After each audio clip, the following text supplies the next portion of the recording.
Ngalajengkeun kana cariosan anu katunda bagian anu kadalapan kamari nuju nyarioskeun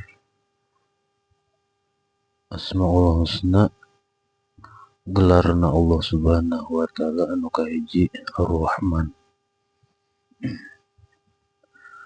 Ayeuna bagian anu kasalapan sifat Allah Subhanahu wa taala, anu kadua gelarna Allah Subhanahu wa taala Ar-Rahim.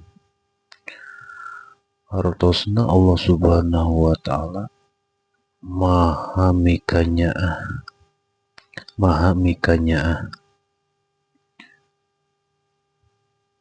Ar-Rahman sareng Ar-Rahim benten.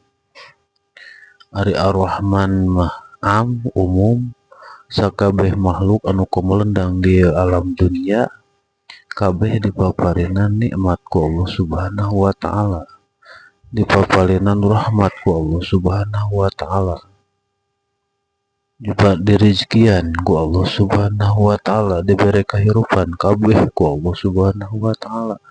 Mimiti sasatuan nepi ka tatangkalan manusia jin kabeh, orang Islam luar Islam oge termasuk orang-orang kafir dirizkian ku Allah Subhanahu wa taala. Disebutna umum, mencakup ke seluruh makhlukna Allah Subhanahu wa taala. Ari Ar-Rahim mah mikanyaahna Allah Subhanahu wa taala, dedehna Allah Subhanahu wa taala teh khusus, sebutna khas, khusus ka saha? Khusus ka kaum muslimin mukminin mukminat anu tararakwa,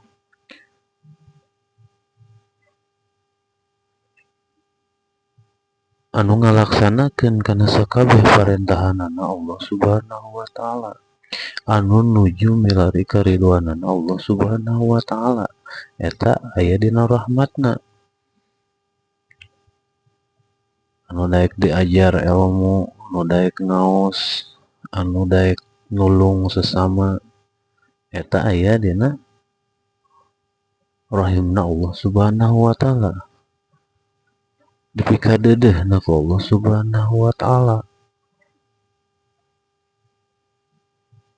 Di dunia dipikanya ku Allah Subhanahu wa taala parat nepi ka akhirat.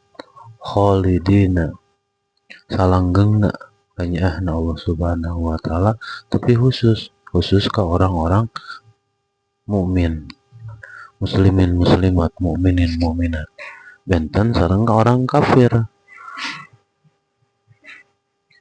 Diberi rizki ku Allah Subhanahu wa taala, orang kafir mah lain kanyaah.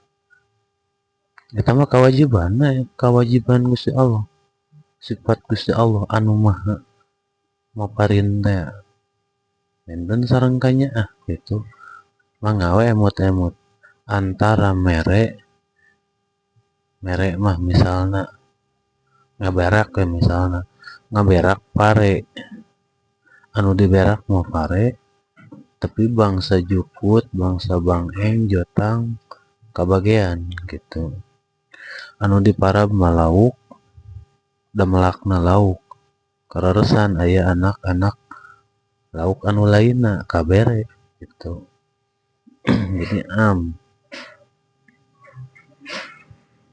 Jadi jadi intina Ar-Rahman mah khusus ka orang-orang muslim Allah Subhanahu wa taala mikanyaahna.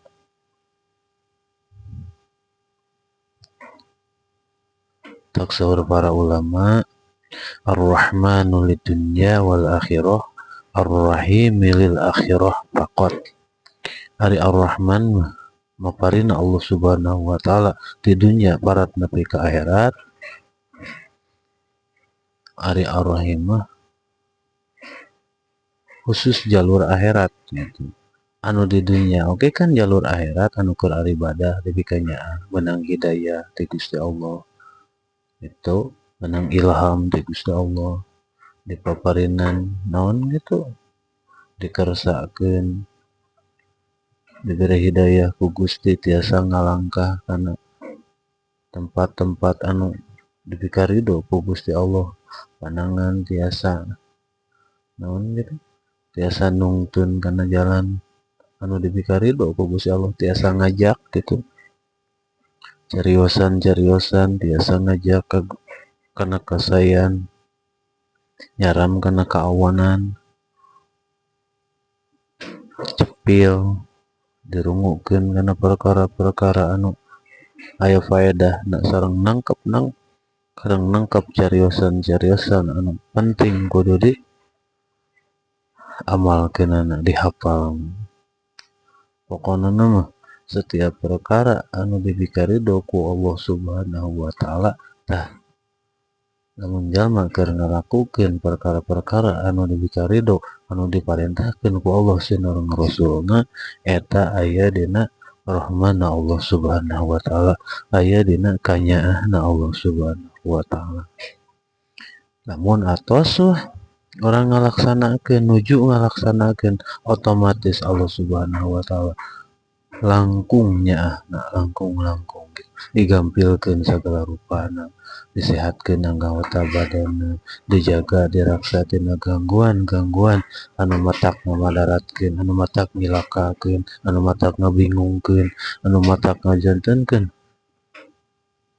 Teraos keur eta jalma dipaparin ku Allah Subhanahu wa taala mangrupikeun katenangan, eta sami mangrupakeun kanyaahna Allah Subhanahu wa taala. Katenangan teh emutan tenang, hate tenang, segala rupa, jeung keluarga tenang, ngalaksanakeun kasaboge kan aya dina kanyaahna Gusti Allah mah tenang, da pikiran gitu tenang.